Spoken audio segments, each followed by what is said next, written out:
Welcome to What Resonates. This podcast is about tuning into energy, intuition, and what feels true for you.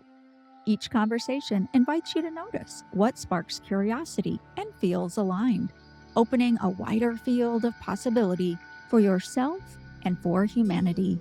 Keep tuning in and follow what resonates.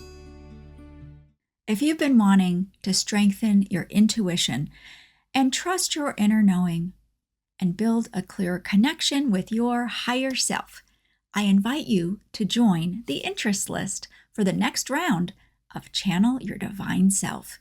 This is my live course for people who want to explore channeling in a grounded, sovereign, and supported way. We're over giving our power away.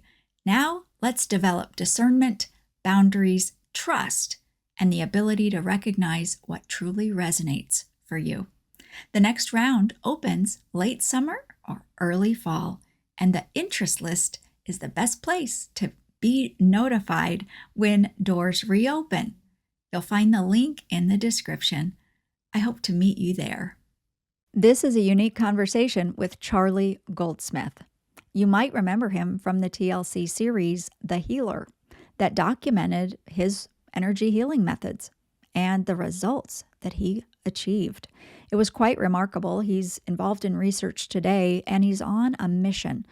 And that mission involves everybody who is interested in energy healing. So whether you're a practitioner or you're open to trying it, or you need help for something, it could be pain, it could be a chronic condition, autoimmune, it could be a virus, a cold, or maybe even a brain injury.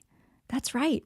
What he does can help so many people, but his new mission opens things up for all of us. You're going to want to tune in, and you're going to want to stay to the end because Charlie has a special invitation for you. Welcome to What Resonates. I'm Andrea Kennedy, and I have with me today Charlie Goldsmith, and he's an internationally recognized energy healer who first discovered his ability at 18 when he unexpectedly began feeling energy through his hands, and he realized it could immediately affect other people and in astounding ways. Charlie's work is not only about what he can personally do. A major part of his mission is to solve a bigger problem, a problem in energy medicine. How do we identify genuine healing ability, study it responsibly, support the people who may have it, and make effective energy healing more accessible to the people who need it? Many people know Charlie from the TLC series, The Healer. That aired in 2017, and his work has also been studied in medical settings, researched, and he's written a book. And today, he's developing a platform designed to help test and identify healing ability more clearly. Charlie, I'm just honored to have you here, and I know you from that show way back in the day, and I'm just very excited and looking forward to see where the conversation leads. Yeah, well, thank you for having me, Andrea. I really appreciate it. You know, I think one of the things that surprises me is through the years, I've brought you up to people, and I'm like, oh, yeah, Charlie Goldsmith. And I'm astounded at how many people don't know you. I mean, for what you do, it blows me away. And for people new to you, because I don't know how it is, but there are still people new to you. But I want to go back to that unexpected time. And I know you probably do that in every interview, but I think that helps set the stage because it was unexpected. You weren't looking for anything, right? Can you explain what happened? I can. So, to give context, I suppose, to that moment, I was 18 years old. I was just a few months out of high school. And at that time in my life, I had never heard of this field at all, really, not consciously. If someone had mentioned Reiki, I don't remember it. So I had no context to that there is even a niche that exists where people are doing this sort of work. And so I guess at that time, the only time that I would have heard of someone healing people with their hands, I suppose, that would have been, my only context to that would be the Bible. But I wasn't brought up religiously, so that wasn't a strong context for me anyway at that point. So I was doing work experience at a health retreat, and I was about a week into the my stay there, and one morning I sat down to get breakfast, and health retreats, at least the ones I've been to, or this one, I guess, it's like a school camp for adults in a way, but focused on health. And so there's like, 5 or 6 tables, or however many, say 8 people on a table sitting around. And I put my food down, um, and went to get my cutlery, my knife and fork. And as I went to get it, my hands, it was like they were forcefully pushed together. And when it happened, it felt like it was forced. It was a very strange experience. It was like my hands were together, and then I pulled them apart, and I could feel a very tangible magnetism between my hands. And again, just coming back to the context of the moment was, um, I have no idea of any. I've heard of Tai Chi at this point for sure, but I didn't really know what these people were doing when they're waving their hands around. So I don't know anything about like chi or energy, or I don't know. So I'm sitting here and I'm feeling this phenomena between my hands. And I was thinking in the moment, I've lost my mind. And that was all I was thinking. I'm like, uh-oh, it's happened. I've lost my mind. And internally, I was feeling, uh, I was feeling, overwhelmed. I suppose I wasn't like out of control, but I felt like almost like a sadness, like I've lost my mind. So, and then as I'm sitting there doing this, someone vertically opposite me, or diagonally opposite me, was uh, obviously noticed that this young person sitting here, probably with a distressed look on my face, and they were like, "Are you okay, Charlie?" And I was like, "I am not okay. Actually, I can feel something between my hands, and I don't know what's going on." And I turned to the person to my right, and I was like, and I held my hand up, and I was like, "Feel this." And this lady put her hand up, and as soon as she put it up, she was like, "Oh my God, what is that?" And I then had this massive relief. So it's probably, interestingly, in my entire life, the biggest contrast between, I've I'm having a psychotic episode, and I'm relieved because she could feel it too. So now at this point, I don't know what it is. I just know that it's not just me that can feel it. So I was very relieved. So then the next thing that happened was people around the table and then around the camp were coming up to feel this phenomena coming out of my hand, which not everyone can feel, but probably 50% of people can feel it, I would say, something like that. And so people are feeling it. And then this one woman came up to feel this thing coming out of this person. And I wasn't stressed anymore. It was just like, okay, there's something coming out of me. And so then she put her hand up. And as soon as she put her hand up to mine, like the others before her, I felt something in the air, but very tangible to me, like a lump. It was like out here. Like, that's so weird. Everyone who's put their hand up before didn't have that, but you have this lump here.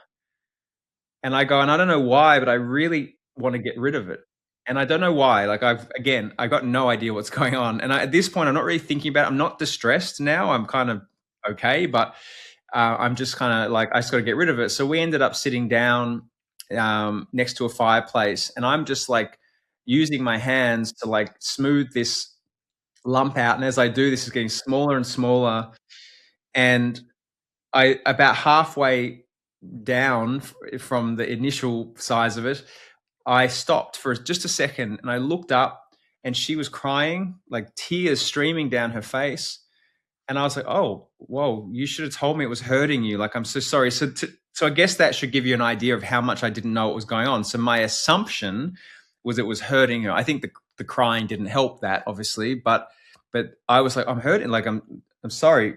And so she goes, no, no, no, please keep going. And I was like, oh, okay, so cool. So I keep going and I get to the point where the lump is so it's like there's this, I guess I could feel like a field around someone's body, and hers then felt like everyone else's. It was smooth. And so I stop and I look up again, and she starts bending her finger, and she's like, I haven't been able to bend this finger for 10 years. And she's crying. And then I went back into a different state of shock after that, because I didn't know that that was going to happen. So like, even after she was crying and told me to keep going and whatever, it was so wild to me that when she said that had happened, because I was like, I didn't know there was something wrong with her hand. But the thing is that in retrospect, she obviously knew there was something wrong with her hand because she had the problem. So she knew I had zeroed in on this issue. And so anyway, so that was the first experience. And most people probably listening to this think that's probably a really amazing experience. At the time, at least for me, it was quite stressful.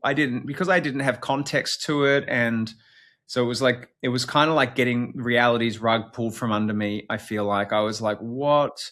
Because not only had I witnessed something, I had tangibly been part of it, because I could feel the interaction. And so that was the first thing, that was my first moment where I would say that it kind of showed me, first it was like, here, feel this. Next thing, I've accidentally healed someone, or it has, however you want to term it, which is fine. And so from there, that was the beginning of a long journey, 27 years so far, of being able to continue to affect people in this way at a very high percentage of the time. And really early on, once I saw what it could do, because like obviously when you do it once, you don't think I can heal people. You got to do it quite a few times before you can lock that idea in. But that's what happened. And then I realized early on that like what the world knew of these things compared to what I saw was possible through my own eyes was a huge gap. To be honest, still today, there is a divide between what I do on an everyday basis and what the world largely thinks is possible. Now, I know there are niches like that you sit in, and me, where we kind of know that there's much more possible. And we know even, and I'm speaking for you here, if you don't mind, that we know that there's even more that we don't know. And that's the, like, I always think, wow, if I can do this, imagine what some other person can do that I don't know. So, I learned that very early on, that there is this massive divide. And so I set about trying to fix that. As a young person, I was naive to how difficult that would be. I thought this will be easy. I'll just show people. Once you see it, it's undeniable. And that's definitely true. So, but what I learned very quickly is people don't want to see it. And even if they do see it, they'll try to dismiss it in ways that actually don't make logical sense, but they still try to do that. So, the typical dismissals are, it's the devil's work. So that's acknowledging it's real, but it's bad. Or it's the placebo. That's a side swipe attempt to suggest that it's in someone's head and it's not real, but it's dismissing how amazing the placebo is anyway. And that like, if someone is in chronic pain or otherwise and gets better, that's somehow bad. But like, I don't know what kind of people would think if you line up 10 children with chronic pain, and even if someone like me just helps one of them, and even if it is the placebo, that's one less child in chronic pain that was underserved by anything else that they had utilized. Now, the numbers are much higher than that. But anyway, so this has been my life's work. And, I would be fair to say that I didn't expect it to take this long. I'm running late. Although I'm sure I'm running right on time, but I am running late compared to, I didn't think it would take up my whole life. But that's what's happened. And so, I guess that was the beginning. And then decisions, like even everything I'm doing today was based on decisions as an 18-year-old. I want to be studied. I want to demonstrate. I don't want to be I've never become a practitioner in the sense that I've never had a calendar you can book. I've never made it so, it costs this much a session and you can book me. My whole focus was initially demonstrate, and then hopefully get to do studies. The first one took me 15 years to get to do, and that's 15 years of trying. And then I did a second one, but COVID kind of swallowed that up, unfortunately. So we were in the middle of it, and then COVID happened and it disappeared on me. I had done my part in it, but anyway. And then now today at 45 years old, I'm doing a study with a big university here, which is blinded. So unfortunately, I can't say where that is, but at the end of the year, that will be clear where that is. And then so I'm going to be doing 2 studies with this institution. And then I've got another one with a government institution, which is very close through its red tape, which has been about 2.5 years of red tape. And this is why I'm getting older so rapidly, because everything takes so long. And also I think that early on, what I realized is what I lacked was, in a perfect world, and this, I always look back and think this, in a perfect world, someone like me accidentally discovers their talent, or on purpose, it doesn't matter. And then the first thing that happens is, your parents, your mom, your dad, or someone says, well, there is a place you can go where they'll help you refine your talent, where they'll give you meaningful employment if you're good at it, where they'll test to see if you actually can do it or not. And so my whole mission has been to create the thing I never had for everyone other than me, because I don't need it anymore. Like, my life is personally fine. But I'm really trying to solve the problems that 18-year-old Charlie had, which is that there's no credibility, there's no validation, there's no proper career. And if anything, most of the experience is, it's a heavy thing to carry if you have this ability, and you get very judged, and that's on top of it being a hard job anyway, because you're dealing with very sick people, and so there's a lot to process. So I know I've just given you a very long monologue, but I forget the question, but I'm sure somewhere in there I answered it for you, I hope. Oh, you absolutely did. Absolutely. All right. So at 18, you have that experience. I mean, your whole identity must have been turned upside down. Isn't that true? Yeah, I feel like I died that day, Mm. actually, in many ways, because it did change my whole perspective. But what I lost that day was any ability. I lost the right to reputation, so usually you have reputation, professional reputation, based on the work you do, based on merit. But the day that happened was the day that I lost that. No, so the better I do, the worse your reputation gets in this area, so then you're a fraud, then you're delusional, all these things. So it did turn my life upside down in that sense. It's like you get robbed of all the natural things humans should have.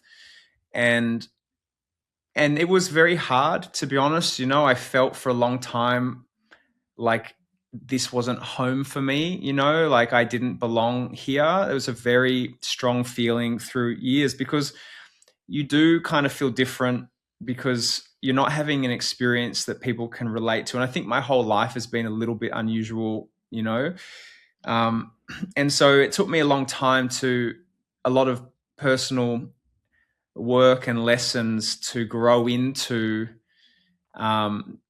that I do belong here, and this does belong here. It doesn't matter what people think. And to all the emotional work I've done, which obviously birthed a book, as you mentioned, has been very good, because I think I'm very lucky that I've A, survived it, and B, then the growth I've had to be able to sit in a world that people can judge you so harshly, and to be able to hold your head up high and not let it affect you. It's not easy to do. It's a lot. Like, it's not, I don't not recommend it, in the sense that if you do choose to do it, the benefits, if you can come to peace and integrate that within your life, are quite amazing, but it isn't easy. It's a very hard thing to do. I can't even imagine. And at 18, I mean, wow, I was so clueless at 18, like most So people. we all are. And I didn't have, like it wasn't like I wasn't well supported by family through that time at all, quite the opposite. But ultimately that experience actually was really just a mirror of what the world is like anyway. So even that in hindsight was the most perfect experience, because I didn't get this cocoon of support that then gave me a false idea of what the outer world was like. It was hard, and then it trained me to be, and if you followed my work, obviously you have for the last 8 years or whatever that is, but it goes a long way before that. And if it wasn't for the difficulties, I wouldn't have been strong enough to keep standing up and show up to hospitals and showing up to a hospital might sound easy, but it's not when you do what I do. You're so judged, and those things you have to have been through something difficult to have the courage to do that. I think. I agree. So how did you get this television show? Was it 8 episodes? And if you can talk about how you entered into that world, because from my perspective, when I watched the show, I thought, wow, finally, the world gets to see this, and this is going to change so much. And I wonder, how was it for you getting this TV show opportunity? What did you think would happen as a result? And did it come true, or was Yeah, it different? I love this question. So firstly, I was not just camera shy, I was shy of public speaking completely before I did the show. My whole life, it was like, some people are scared of spiders. That was my absolute fear. If I was at a party and they were passing around a microphone to give a speech, I would just leave. So it was a phobia for me. And so as I was sort of doing my work and working on doing studies and things like this, I had no, I didn't, I guess at some point I thought that I would probably have to do a documentary and I'd have to overcome these fears. But I was not chasing that in any way. Because I was scared of it. Even though it's such a great medium for getting things out there, I was genuinely super frightened. So then what happened was the study happened at the hospital in New York. And then I ended up helping a editor from Elle magazine with some brain damage. She had a car accident and had some cognitive issues from head trauma. And then she told the editor-in-chief of Elle magazine about me, who then asked to meet me, and then met me, and then was like, we would love to do a story on you. And I said, that sounds amazing, but I'm not ready for that yet. I'm not ready to be public. I need to do more studies. And so I said, do you mind if we wait? Because I really want to do a double-blind study before the public have heard of me. And I thought the first study, which was like a feasibility study, it was really, the point of it was to see if it's worth even doing a bigger study on me. So it wasn't blinded, but I don't know if you've read it, but it was if you read it, I think any rational person would be like, how did he do that? Because I got pretty good results. So anyway, so I think about a year passed, and I went back to Elle and I said, I'm actually not getting the opportunities I thought I would from this. So let's do it, and I was scared, because I knew then I was putting myself out publicly and I was breaking my rule of doing it before the evidence was strong enough. But I was like, I'm just going to have to, because I was already, at this point, I'm in my 14th year of trying. And if that study didn't get me my opportunities, I just didn't know what would. And so, which comes back a bit to the question you asked me, what did I expect of the TV show? So we'll get to that. But I expected of that study to create the studies I wanted to do. It didn't. It didn't, not within that 12-month period anyway. So then I agreed to do the article, and then, then they followed me. We did another stint. I did another stint in the hospital, which is what they, what kind of watched me do. And so it was a different kind of study at that point. And then what happened after that? So then that came out. Again, it was very much a rule break for me. Massive, because I was like determined to come out. I guess my underlying fear of being attacked wanted to have the ultimate protection, which was the double-blind study, but I couldn't get it. No one would fund anything like that. No, it just was seemingly impossible. So anyway, the article came out, and then within probably, I don't know, a few days, I had 2 offers for production deals for television shows, and they were for like reality, documentary series type television, which was not what I expected. And I ended up speaking, to both production companies, and I spoke to one. I said, "Look, I'm completely camera shy. Like, I'm not comfortable." I said, "But I know I need to do this. How are you going to handle the fact that I could have panic attacks on television? Like, this is not what I do." And they just talked to me, I guess, very kindly and said, "Look, this is how we will manage that. It's not unusual." And so I agreed to do it. And even though there was this huge fear that I hadn't yet overcome, I was going to have to kind of go and do it to get good at it. So, so my expectation, I suppose, just like with the study, I thought this is going to change everything. I'm going to show it, people will see it, and this will get the job done. And of course it didn't. I think that what it did do is give a lot of comfort to the people who are open or work within this space that saw it. I think that was very good. I think it inspired a lot of people to become, when I say become healers, to see if they could do it too. So I think that there was that.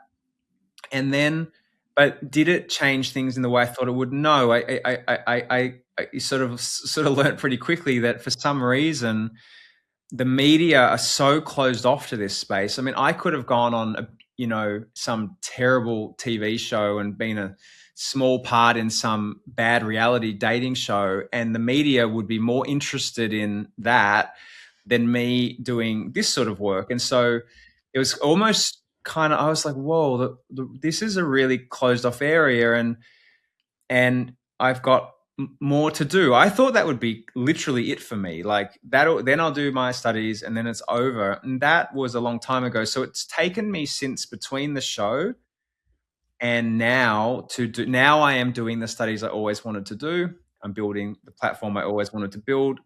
And I have other people, like I said, institutional assistance and interest in all the different things I'm doing, which is really amazing. But 27 years. So the show didn't even create a snowball effect of like, here's all the opportunities. It's still, we're another 8 years down the road from the show since I filmed, I think. So, yeah, to answer that question, no, it did not do what I thought it would, which was surprising to me, because yeah, you would think you would see someone that's affecting all these people in chronic pain in ways other things haven't helped them, and you'd be like, what's going on here? But instead, people want to attack it, and that's a big part of my current work. Is I'm doing the study I'm doing right now, which is, it's a double-blind study, and the protocol you'll see when it comes out, they've made it very hard for me to get a result. I mean, I'm talking like as hard as you can imagine. They have made it so if I can manage to get a result in this study, it'll be, that'll be a miracle in itself. So, they're doing functional MRIs as well before and after and during when I work on people. So they're looking at a lot of different metrics to see what's going on, which is wonderful. So we'll see what comes out of that at the other end. But yeah, I think what I've realized, and I sort of, I think about these things a little bit, is that for whatever reason, the history of this area, and it's a long history. I mean, the oldest stories that we collectively know are about energy healers. So Jesus, whether you're religious or not, is a story. Now, whether you believe the story was true or not, it was about an energy healer, right? And so then that's, I think if we're honest, it is the oldest story we all know. Without exception. I don't know of another story about a carpenter from 2000 years ago other than him. And it wasn't his carpentry that carried that kind of time. So in fact, I would say if you looked at timelines of collective stories we know, his one would be just so far beyond everyone else's. And he was a healer. And so, post him, again, whether you believe that he existed or not, I believe that it's very likely that he did and was obviously extraordinary. Now, whether the stories are accurate or not, I don't know. I mean, everything gets edited with time, but there's that story, and then we have more stories of then when people had displayed supernatural ability, even by rumor, they would get murdered. And so that does seem to be, every time you look at history around healing, you also can connect those stories with a murder of some description. And which is really interesting, because what that says to me is back then they didn't not believe it and dismiss it. They actively hated it and wanted to kill it. Because like, if you just don't believe it and think it's silly, you don't have to murder it. So they obviously had like some big response. And I think that still exists today. It's different. You don't get drowned or burned alive. You just get discredited and ignored. And we have this idea in our head that these things are impossible to believe, and therefore they're not real. But I think that the arrogance in our human thinking is that we think that we are capable of understanding all things, and therefore if something doesn't feel understandable, it must not be real, is a real misunderstanding of our own capability to understand. And I think that if you look at the history of it, there is something in our psyche that is 50% of people are just, for some reason, would be cheering in the town square at someone who healed people being hung. There's something in us, it's gone forever. And every time I post something online, you see it all the time. Like, even today, I've posted, a story of a little girl being helped that had juvenile arthritis, and people will attack that. And then it's just the placebo or whatever else. And you're like, but can you see the little girl there that feels better? Can you see that? Or all you can see is the improbability of whether you think that what someone like me did had that effect. And that seems to be the limitation. It's like they're zeroed in on going, I can't believe that, therefore I'm not interested in the outcome. And the humane thing to do, I think, is to look at the outcome and go, wow, that little girl feels better. Either I don't care how that happened because she's better, or I want to know how that happened without this automatic dismissal. Like, you're a scientist, so you can tell me what you think of this idea, but a lot of the things skeptics say are things like, there isn't enough evidence to say energy healing is real. That's true, right?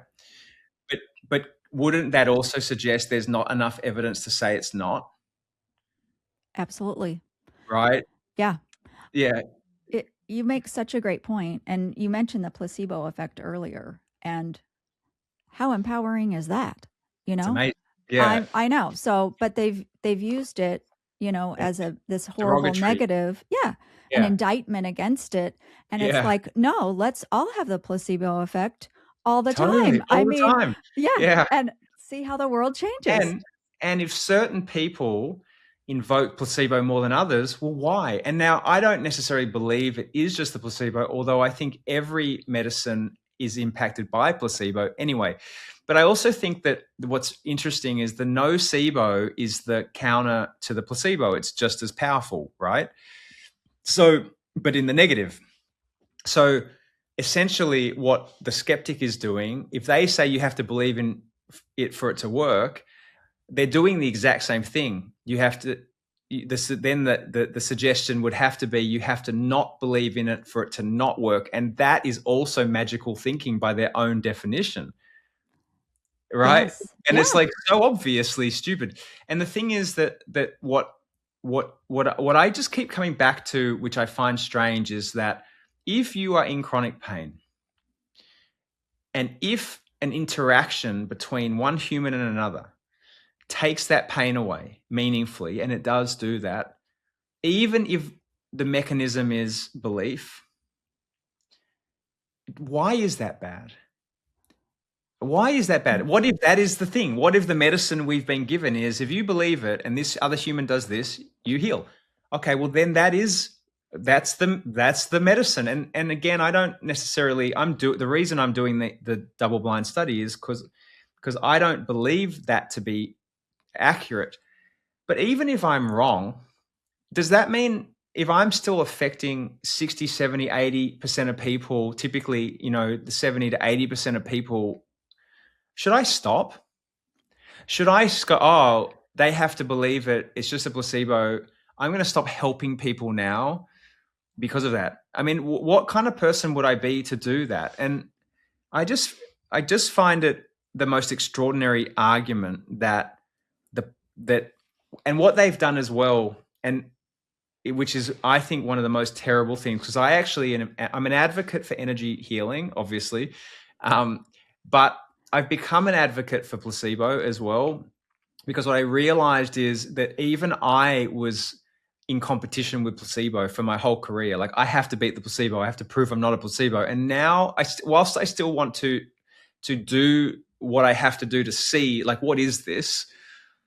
I realized that using placebo in a derogatory way of it's just the placebo is missing this God-given or nature-provided, however you want to term it, doesn't bother me.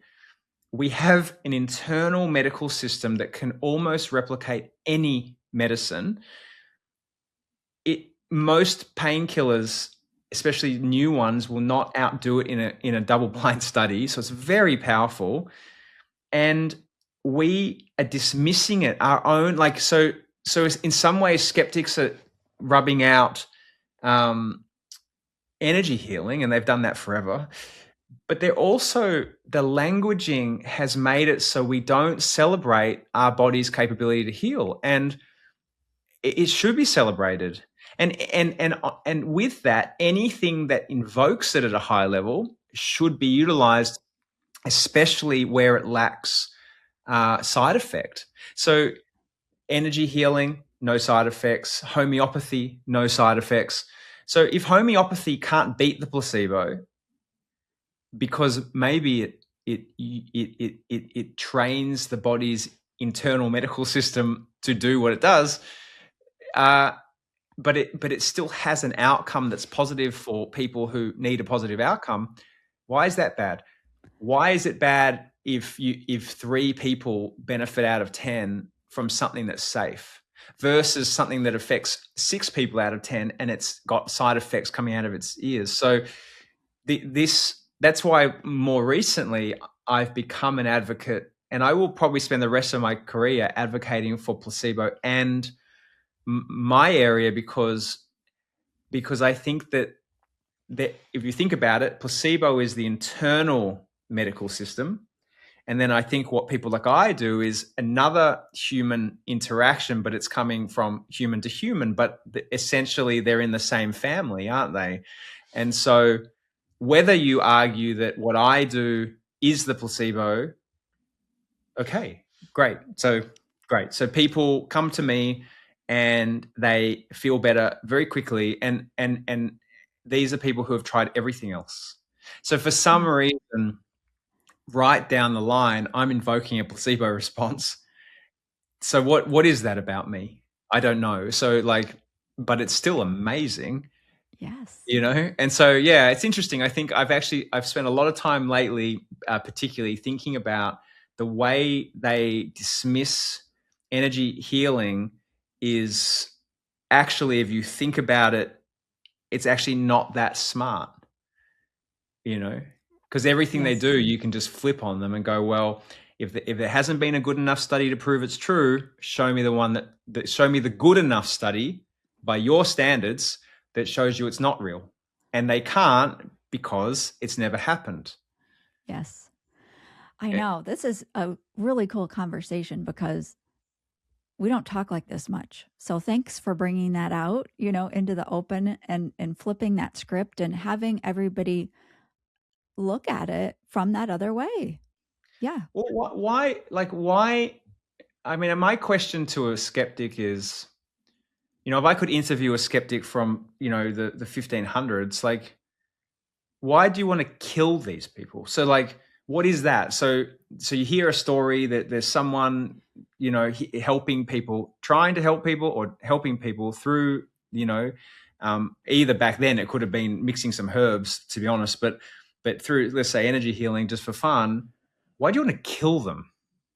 Like, what is that? So then I would take that same question to the person today and say, you just saw a video, or you just literally saw someone help a child or an adult with something that they've spent years trying to fix. Nothing's helped it. And in 5 minutes, they're better. And 10 years later, they're still better. Why do you hate that?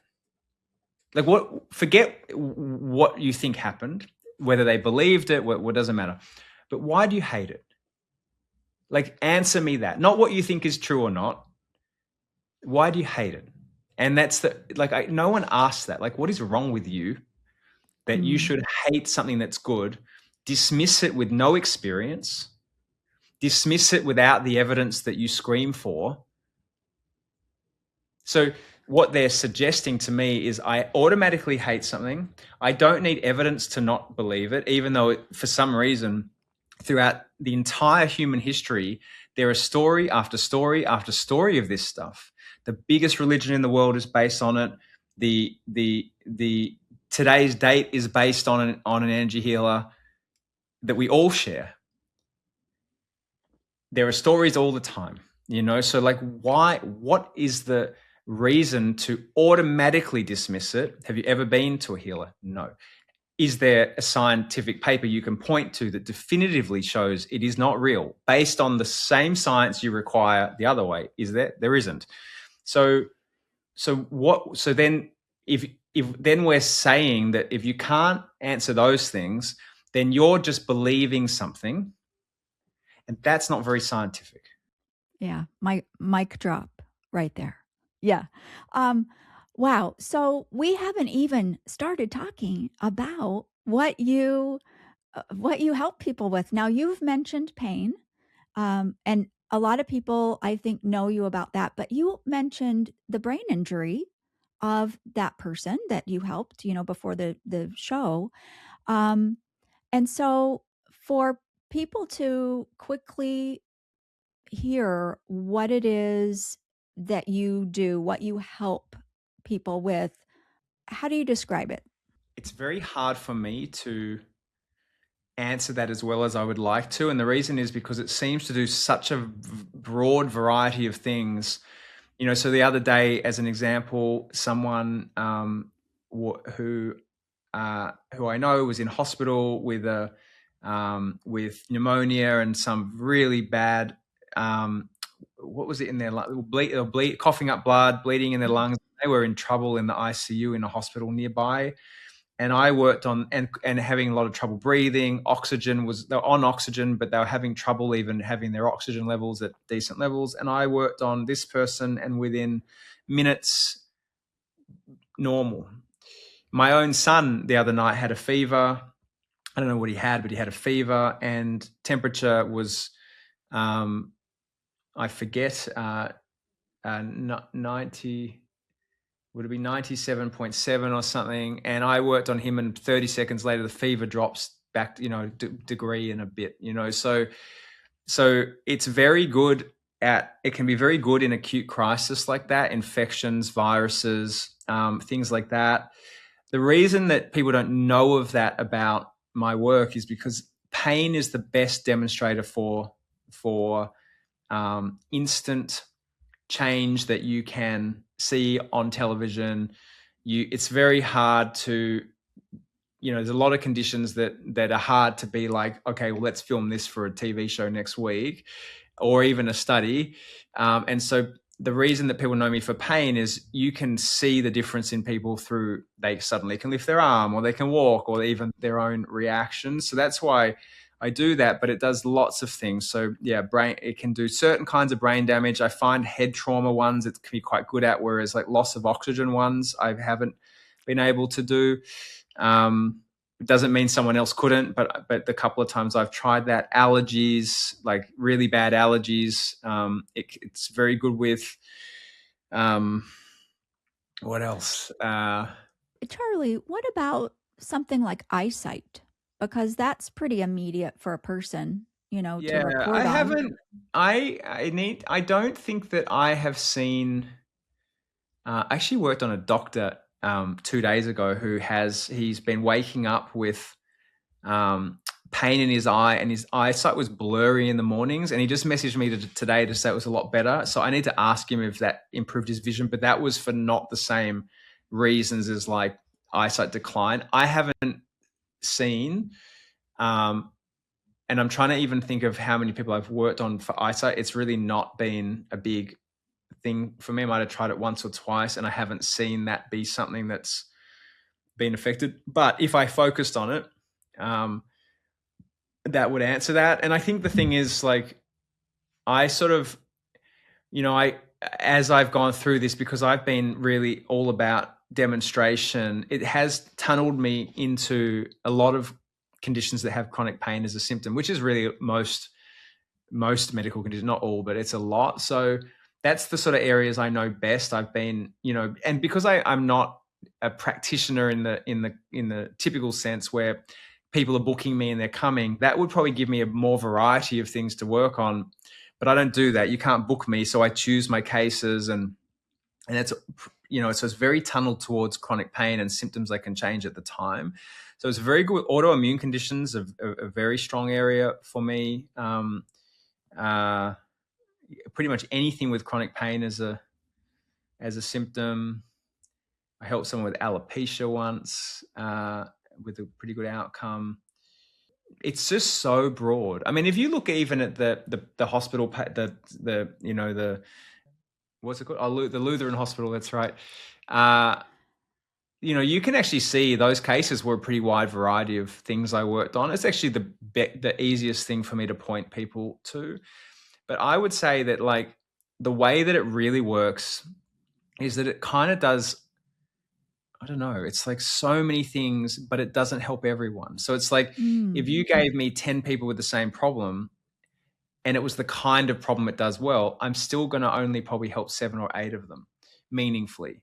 It would dramatically usually. So, but there'll be 2 people or 3 sometimes, or 1, it depends how I'm going that day, that will either have no effect or not a lasting effect. And so it's sort of like a combination between, it does a lot of things, but there's certain people, or sometimes it'll be a certain person has a problem and I can't fix that particular problem on them. And I don't know why that is. I don't know whether maybe another practitioner could have done it better. Like maybe there is a human dynamic factor that I don't know. And that's the platform we've made is going to answer some of those questions. Like if I work on someone and can't help them, can another practitioner do what I couldn't?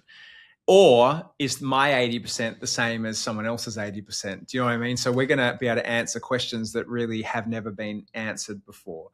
The other thing the platform's going to do is it's going to essentially be the biggest study on energy medicine ever by far, because the way we're running it, we have a major university has designed the protocol within the app to critique healers. We run placebo in the app, so we can actually benchmark against placebo. And also not just placebo broadly, but by condition. So certain conditions will be more susceptible to placebo than others. So when test healers are going through the app, we'll have a variable placebo based on, well, they've done 20 cases and 4 were arthritis and 4 were fibromyalgia and there was a migraine. And so if migraine is more susceptible to placebo than arthritis, there'll be an average they've got to travel through at. So in that sense, it's going to be very special. And then what we've also done is we have given all of our data directly out of the app to a university, that they can, with an IRB approval, so they will be able to study any data in our app. Any university or PhD student or scholar in the world will be able to for free have our data from the app. And what's really cool, and I think you'll like this, is they can. We don't mind what they study because we're going to have a lot of placebo data, and placebo has been a bit taboo to study. It's used to benchmark, but they don't really study it properly. So we're going to have, even if there's a student or a professor that is interested in our placebo data, they can have it because we celebrate that too. And so in that sense, what I'm hoping is we have tens and hopefully hundreds of thousands of sessions of different demographics, different problems, different practitioners. Some will hopefully track above placebo and some will not. And we can look and go, okay, well, what conditions is this good for? What conditions are more susceptible to placebo as well? That's going to be really interesting. Does it affect women more than men, or vice versa?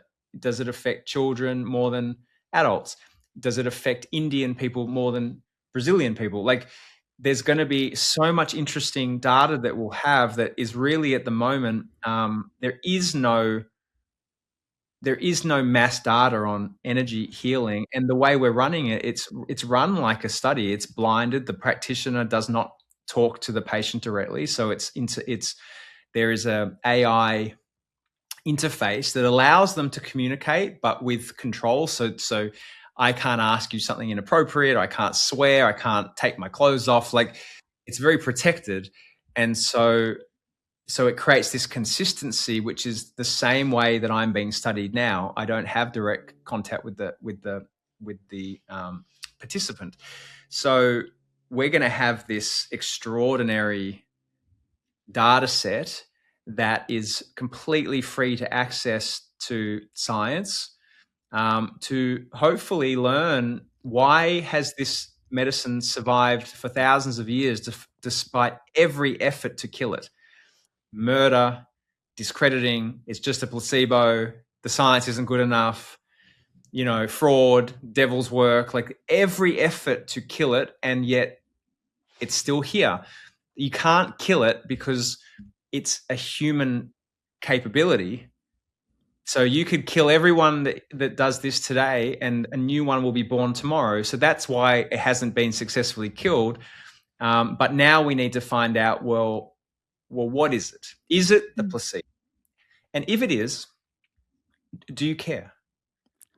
Right. And that's up to you. That's up to the individual. If we find out that this is definitively, broadly, this beautiful placebo, and you're in chronic pain, you can just decide, do I want to try this placebo or not? Or would I rather suffer than have to believe in something that I didn't want to believe in? Or is it not a placebo? And that's great too. So this is so exciting, I think. And, to spend this time with you and start all the way at the beginning and to hear the difficulties and the judgment and all of that. But, I'm sitting over here thinking this has been perfection because you came to this not looking for it. And it very much turned everything upside down. You're like a one of a kind person, at least, from my perspective, because I only know one person in the world who's doing what you're doing. Are there others? Maybe. But, in my awareness, that's you. So you're unique to some degree, for that. But that gives you this organic experience and perspective that you have learned and educated yourself firsthand all of these years. And there's no duplication of that. So it's extremely special in that way because you're not part of a dogma, you're not part of a framework, you're not part of a teaching or a tradition. There aren't any shoulds. You're not seeing, you're not a practitioner seeing clients, so you don't have that motivation. you do different events and things like that. And I'd like for you to describe what you do offer for people. Um, but even teaching this, I'm sure everybody has wanted you to teach them, and what's the magic thing that you're doing so I can do it too? And I mean, that's a whole nother episode. But I think, my point in this is from where I sit, humanity is in a totally different space consciously than they were when you were 18. And I'm seeing it as perfect timing because you are at this place. You've got AI now in this platform you're building, and it serves a specific purpose to help it succeed, in the Yeah. way that you I said. couldn't have done it. To be honest, I couldn't have made it without AI. And it's funny because like someone wrote in my thing, you should know better than to think AI can help heal people.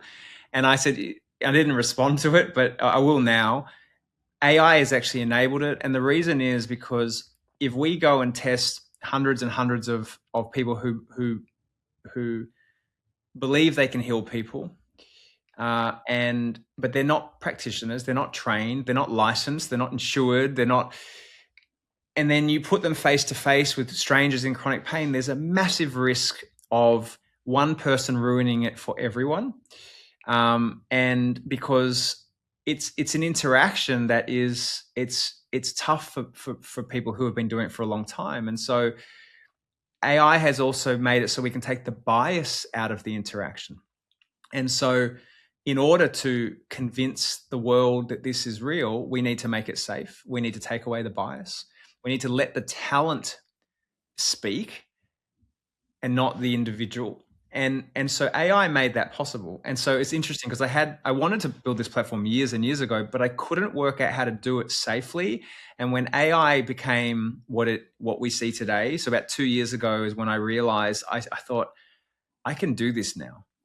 And and we tested with it. It's amazing. Like it works perfectly well. But like that's why I actually love AI because it's enabled my work to be something that we can put out en masse that we can get the science, we can test and divide the very talented from the less so, which is very important because it's very nice when people want to heal people. What a beautiful thing to want to do. But we need to still be able to find the people who can, because at the end of the day, we don't want it to be a needle in a haystack for the people who need it. And so, I don't subscribe to the model of everyone can heal people. I don't think that's correct. I do believe people can affect this, and then people get mad at me for saying it's not, God. I believe in God, and I think that everything is God in that context. But I think that certain people have this capacity more so than others, and even within the people who have the capacity, there's also a curve of people who have talent both through, I think, raw talent and experience. So the difference between the practitioner who's been helping people for 27 years and the one that just started today, there's going to be a gap there as well. So yeah, AI has been, I love it. And I think that, I hope what we make is actually an example of why we shouldn't be afraid of AI. We should see what does the world look like with AI, because in this instance, it's going to give uh, a very important human medicine that has survived thousands of years of persecution and negativity the best chance it's ever had to come through, where it pleases all stakeholders and it's safe for the practitioner, and that's never happened before. So even with our thing, because we don't show the practitioner to the participant, it means that there's no shame in trying. You're not going to embarrass yourself. So we're protecting it all these levels, and yeah, I take my hat off to AI, because in this instance, it's undeniably, I think it's going to change the world. What a leading edge force you've really been, really, your whole life. And so thank you for that. This app, who is invited to engage there? How do they go about that? Anyone, obviously, it's for everyone. And so uh, it's called Ennie, Ennie. So it's in the App Store, and anyone can use it. And so if people want to test ability, so if they've already been practicing Reiki or healing touch or pranic healing or learn from me, that's all fine.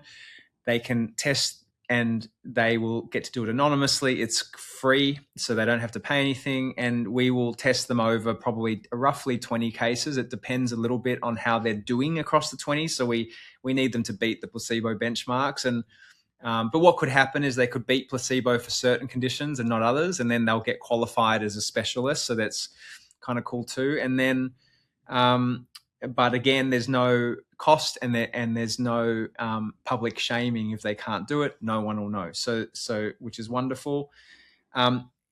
If they have not learned but would like to learn, they can have my teaching for free. So that will be sitting in the app, and they can do it and then try. And if they do it and don't want to do it in the app but just want to use it in their lives, that's not a problem either.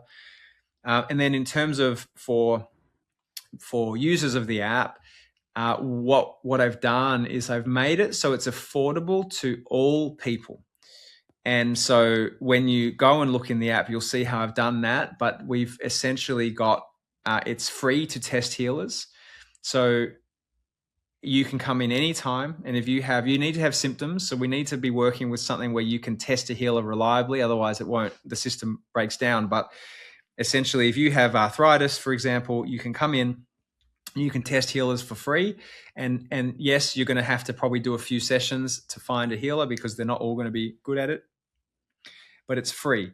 And to give context to how amazing that is, currently, if you decide I have arthritis, I've tried everything, nothing's fixed it, I would like to find a healer. Well, guess what?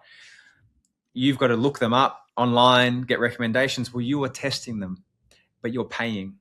So in our system, you get to test people and it doesn't even cost you. And then what will happen is we will find a percentage of practitioners who are performing above the placebo, which will be very exciting when that happens. And then you'll be, and because they need to eat, you will have to pay for those sessions, but we're going to have tiered pricing that really spans, I think, just about everyone's capability to be able to afford it.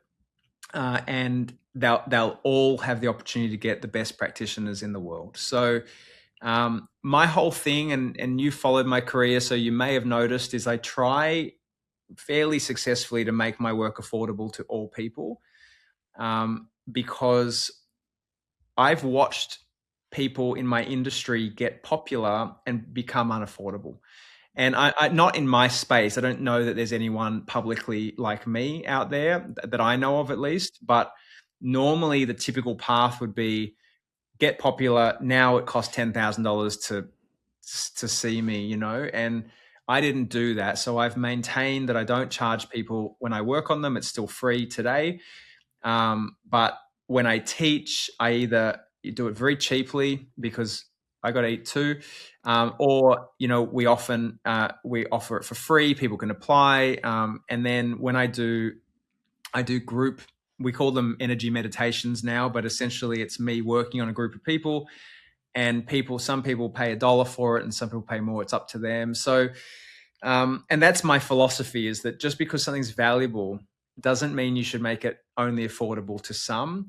And so, but I am also not anti-rich people. I love them too, just like people who don't have means. So, but I think they both deserve to have access to this sort of stuff. So we've designed the platform that literally, no matter how much money you have, you could be a homeless person. If you've got access to a phone, that's the one thing I unfortunately can't get rid of, but you will be able to access the best healers in the world. It just might take you a bit longer because that's the nature of how we've had to set it up. But I'm not here to bring this sort of work into the light and then go, but you can't have it. That's not what I'm going to do. And And I think that like that is not the approach people ordinarily take, unfortunately. And I somehow have had that idea as a young person, and I've stuck with it because that's just what I wanted to do, and I've maintained it so far. And you'll see, it's really cool when you look in the app. You'll see like it's very special. I really think that I think we've done something that honors the people who bravely did this work when the penalty was death. Yes. And the ability you've had to stay your course, what's been important to you every, step of your way. Because you even said, I broke my rule. And so what that signaled for me was you've been so thoughtful with every step that you've taken over these years. And, to me, that just speaks of great character and great commitment. And I just want to thank you for that. I could keep you here for another 3 days probably and talk to you, but because you We have can a do it book, again. Yeah. oh, wonderful. Well, you know what? Come back because I want to get the scoop on your research when it comes out. We can do that. How exciting is that? I mean, finally. I'm hearing though there is a lot more research in There is. energy medicine right Yeah, now. it's So, much better now. yeah, I'm sure there's going to be more and more and more that you can be involved in and others. And this is, I think, the most exciting time to be alive right now. And it's people like you, people who are bringing a different perspective to things that, we just kind of slept walk through, and the judgment. And people are waking up to that. And everything, I think, and you said it right when we started, it's right on time. I have to believe that. If people want to find out more about you, Charlie, what's the best place they can do that?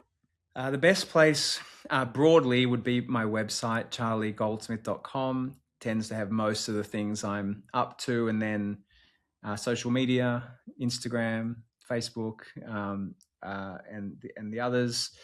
And then, I think the biggest thing is that I guess the biggest thing I would ask of people is that to recognize that if you believe in this area, which I'm sure most of your listeners are open to it at the least, that I believe that this is one of the most, and in some areas the most powerful medicine that we have, and it was stolen off us.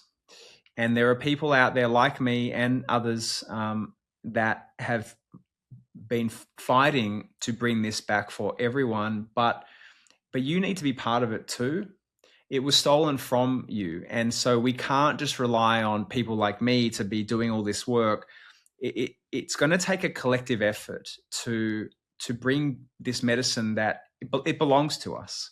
It either belongs to the practitioners that are capable of it, but they're in service of the people who need it. And I think that when you think of a world that 20% of people are in chronic pain, and then every other thing that we suffer from that isn't well managed by current interventions, we have a collective responsibility to bring this to the point of critical mass where it can come like it was meant to in the first place.